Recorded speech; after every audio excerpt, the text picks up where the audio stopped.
Hello, welcome to another tutorial.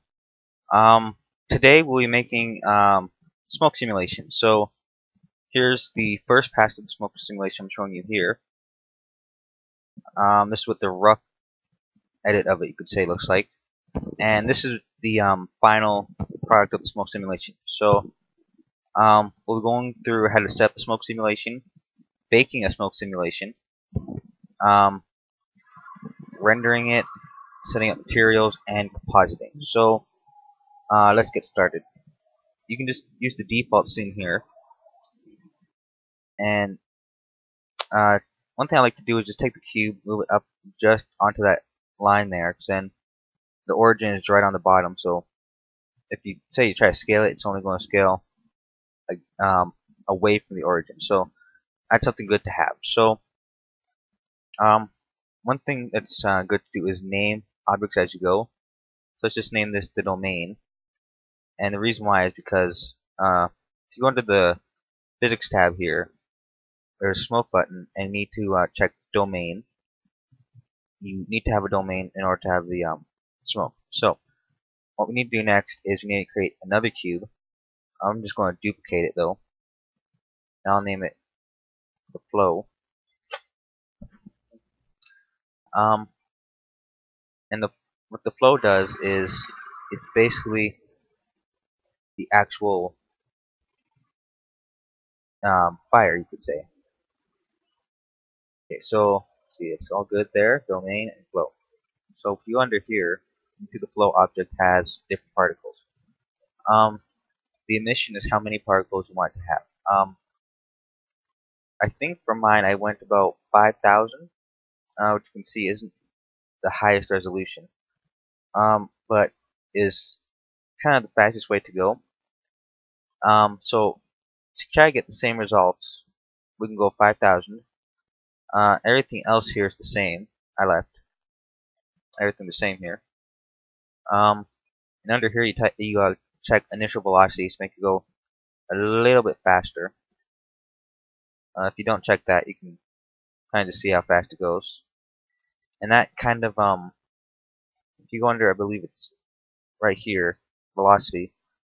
This is how fast it shoots from the normal of the object. So if you don't know what a normal is, it's the way the texture is facing. So it's going in 1 unit. I think it's per second or something like that. And then initial velocity just multiplies it, and you can see it's going about 2 times as fast, twice as fast. And that is about it for the flow object. Now what we do is we select this cube, the big one here, it's called domain, and resolution is basically how high res you want it. For mine, I went with about 64, and once again, I'm going to try to duplicate those results, so I'll go 64. Everything else is fine there. We can go under smoke high resolution, and this will make it more high res. For mine, I went with 2 divisions to get good high res. This is a little tip I found from Andrew Price. He has the Blender Guru channel. You can also go to his website, Blender Guru. Apparently, FFT is a little better than Wavelet, so that's just a little tip that I got from him. Yeah, so that is pretty much it for the smoke simulation setup. We can also probably save this now. So save as, and just find where this is. So quickly save this. Okay, so now that's saved. You can go under here and you can see all your options here. So one thing we need to do is bake it. You might think, well, probably not because okay, I think Blender's crashing up. No. Okay, you can see that. Well, usually you can see. Usually smoke just comes straight out, which you can see, or you could have seen. But you have to actually bake it if you want it to show up in your render. So in order to actually render out, you have to actually bake it. So let's just set up everything else first, like the camera here. Just grab it, rotate if you need to, and set up a few materials. For the domain, you have to use the volume here and set the density to 0. This way you don't actually see it when it renders. It's not just blocking out what's inside of it. Yeah, that's what that does. So you can kind of see if it's all the way up, you can actually see it. It's all the way down, it disappears. Something I should mention is that you can have your domain object any size you want. The bigger it is, the more the smoke will move around. But the more it's going to be in baking time. So I'm just going to set my camera to the front view here. Just go to front view, Control Alt, numpad 0, and right about there. There we go. And now it's right in the front view, so it's a good view of it. Okay, so volume at 0, or sorry, density. Volume is the material type. Density, we can just leave that. Scattering, everything. Emission, I think I went with about 2 or 3. Let's just go 2. I think that should be lots of emission for light. And then under materials, you can see Blender already added one for some reason. We need to use the type voxel data. And what this does is it takes the data from the smoke simulation from this here and projects it so you can actually see it. It's a little hard to understand, but you'll get it eventually. So we already named our domain object, so that was pretty easy. Just check domain. Influence, we want to click this one, which is density. Kind of difficult to read unless you expand it like this. And that is pretty much it. Now we can actually start baking. Actually, before I forget, we need to add a new material to the cube here. Let's just name it flow. This one, domain. And this here, you leave it as a regular color. Shadeless. Options, leave that the same. Under shadow, we click receive transparent. And there we go, we're good to go. Now we just click this bake all dynamics, and what that will do is it'll bake the scene. And for me, it took about, I think, an hour and a half to bake the whole scene. Something as simple as this. So I'll just stop the recording for now while it's baking, and restart it as soon as it's finished. Okay, and we're back. So its simulation is now finished baking, and we can now take and select the flow object and just hit Control H. And here you can see it says set restrict render, and that's because we don't want this to be rendered. Actually, I'm just going to shift Control Alt H, which undoes that. F12 to render. You can see what it looks like. Or to hit Control H, it makes it so it doesn't render anymore, but we still have the fire. So one thing I should probably mention is that if you go under here, wherever you saved your Blender file here, because you need to save it before you bake it, you should have this thing called blendeg underscore and then whatever you named your blend file. And you should have a whole bunch of these little files here. These are very important. I have 250 here, one for each frame. And what they're basically for is they save all the info for the smoke simulation to actually happen. Okay, so moving on. Now we have this done. Say we just go ahead a few frames. You can see in the 3D view we have the smoke inside the domain object. And you can see we have it here too. So let's go ahead and select the domain. Under, I think this is materials, textures. Okay. We can close all these down, open up colors, and choose round. Okay, so what we can do here is this allows you to create different colors for this. I'm still not quite sure how you use it 100%, but basically, you can just do something like this, and you can see it's red. Render this. It does have a more red around these areas here. Move it closer to the white, and then try rendering again. You can see it has more white, but if we move it down the slider, you can see it has a lot more red. So as you can see, I believe it's the thinner it gets is down on this end here on the left hand, but the denser the smoke is, the farther the right hand side it will be for the colors. So we can add in a few of these here. Let's say make this one a little more orange. This one here is red. Move that down a little bit, and you can see right here we get a little preview of what it should look like, and we get something like this. So if you just back this up a little bit on the timeline, and you can render it in different views. And if you remember from earlier in this video, I showed you the first pass and the final product of it. What I did was, sorry about that. What I did was I rendered it like this, where it's not the best looking, and did a bunch of compositing later on, and that made it look a whole lot nicer. So basically, right now, what you do is you just make it look nice, and then later on, I just use the compositor to fix a few problems. So yeah, I think that's good for this. Let's just yeah, so just like that, very simple. Just move these around till you get a color that you like. And I think that what I have here is good. Except that just disappeared. There we go. I think what I have here is good, except maybe this should be a little more gray. Okay.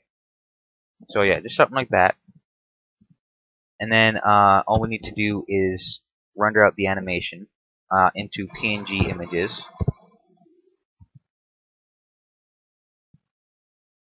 So I just go under here, accept, and of course click the animation button. So now render those out as PNG, and if we go into here, you can see it's rendering them out. And I have 250 frames, so I'm just going to pause this while it does that. Okay, so it's finished rendering now, and I just re-rendered all those into a H.26 file format, AVI file, which you can now see right here. If I open it up,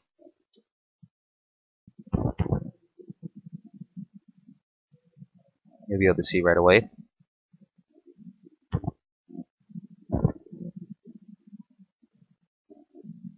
Sorry, it just takes a few seconds to load. Here we go. So you can see what the fire looks like. Get this weird thing where it kind of cuts off at the top there. That would be it hitting the top of the domain object. Just a small problem though. Okay, so we now have an AVI file that we can use for it. So let's head over to the compositor, use nodes, and one thing I want to do is delete this image strip, and now you can just close that there.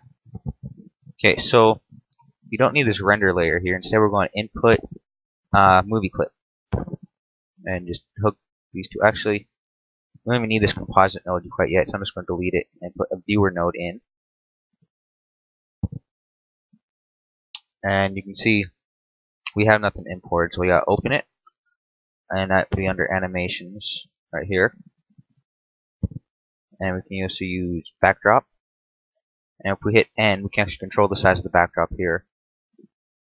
And if you want to move it, just hold down Alt and then middle click. Okay, so now we got that in. Let's just move ahead a few frames till we find it. Let's see, frame 30. Okay, so let's just go full screen compositor. And first thing I see that needs to be done is color correction. So let's add in a color balance node, and then we can just change up the colors.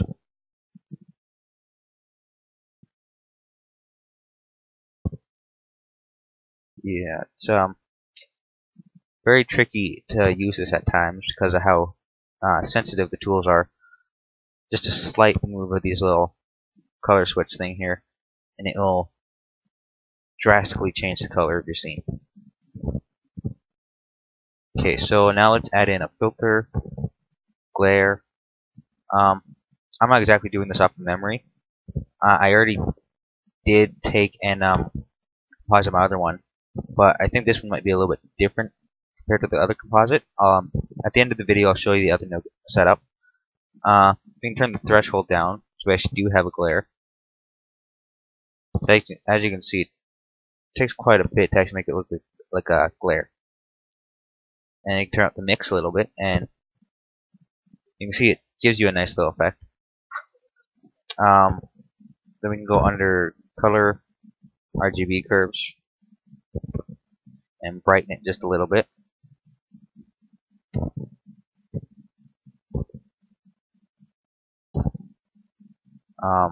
At a hue correct,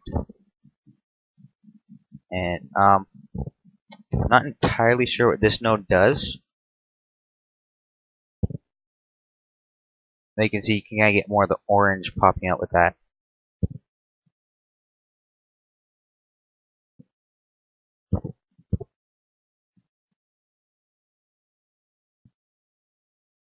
Let's just add in a little more blue to it. Okay. So basically that's about it. It's a very simple node setup.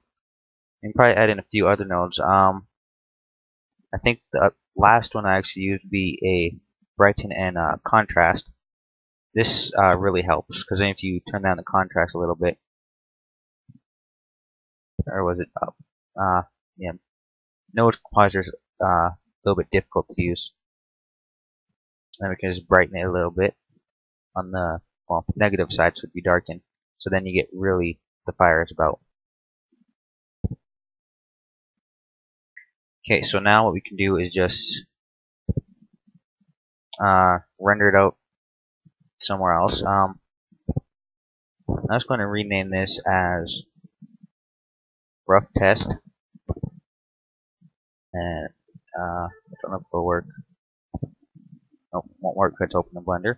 So we just uncheck overwrite, and then what we'll do is we can just render it out like so, and check it out. No render output node though. That's a problem. So let's just add a composite node,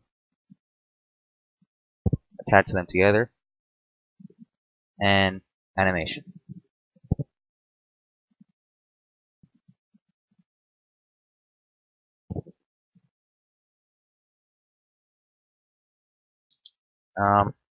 It's going to take a while, so I'm just going to pause it again.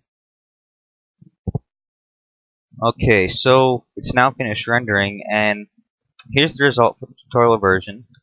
I'm not quite sure what happened, but you can see it's not all that great. I'm not quite sure why that is. But for some reason, with the exact same node setup, this is my first attempt. You can see the frame rate's not choppy at all. I'm not quite sure what happened there.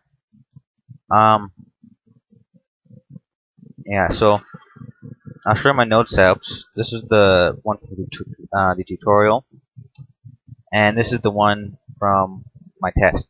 So you can see it's basically actually the same exact thing. Color balance, RGB curves. I'll just use snap here so you can see better.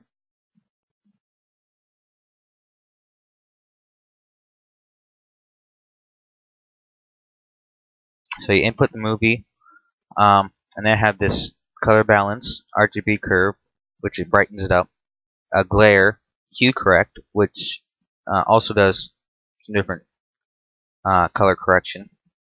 One thing I used in this one though was the brighten and the contrast, which I don't have in this one. It's because I don't think it really needed it, so I only added in one, not the other. But that is basically how you make fire in Blender. So, well, actually, it's a smoke simulation, but you get it. So, thank you for watching. See you next time.